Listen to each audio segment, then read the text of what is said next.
Roy Suryo, Rizbon Sianipar, dan T. Fauzia hari ini membuat pengaduan ke Komisi Nasional Hak Asasi Manusia atau Komnas HAM. Roy Suryo merasa dikriminalisasi atas laporan Joko Widodo soal tudingan ijazah palsu di Polda Metro Jaya.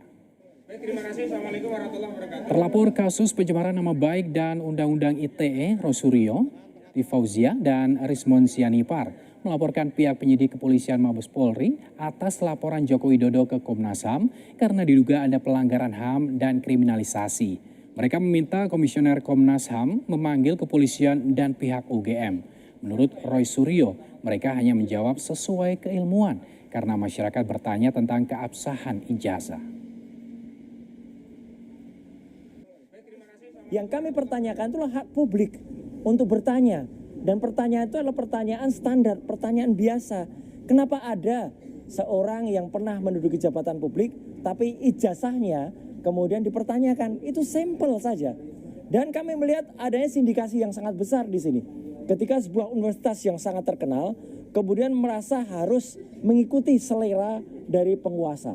Jadi itu yang kami laporkan kepada Komnas HAM, dan insya Allah Komnas HAM bisa kemudian tadi yang saya dengar Pak Lulu dan Mbak Grace juga berkomunikasi dengan salah satu komisionernya Pak Ulil, dan moga-moga kami nanti bisa melihat perkembangan dan guna dari Komnas HAM ini, dan bahkan kami tidak hanya berhenti di sini karena kami akan menyampaikan ini ke level yang lebih tinggi lagi, yaitu di level internasional.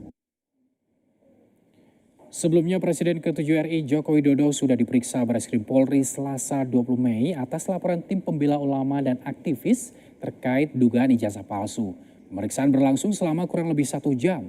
Jokowi mengaku mendapat 22 pertanyaan perihal dirinya yang dilaporkan terkait dugaan ijazah palsu.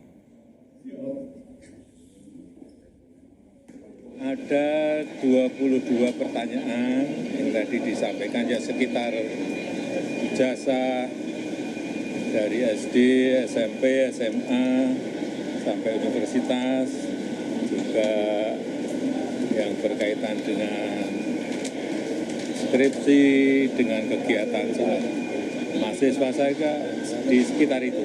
Ya.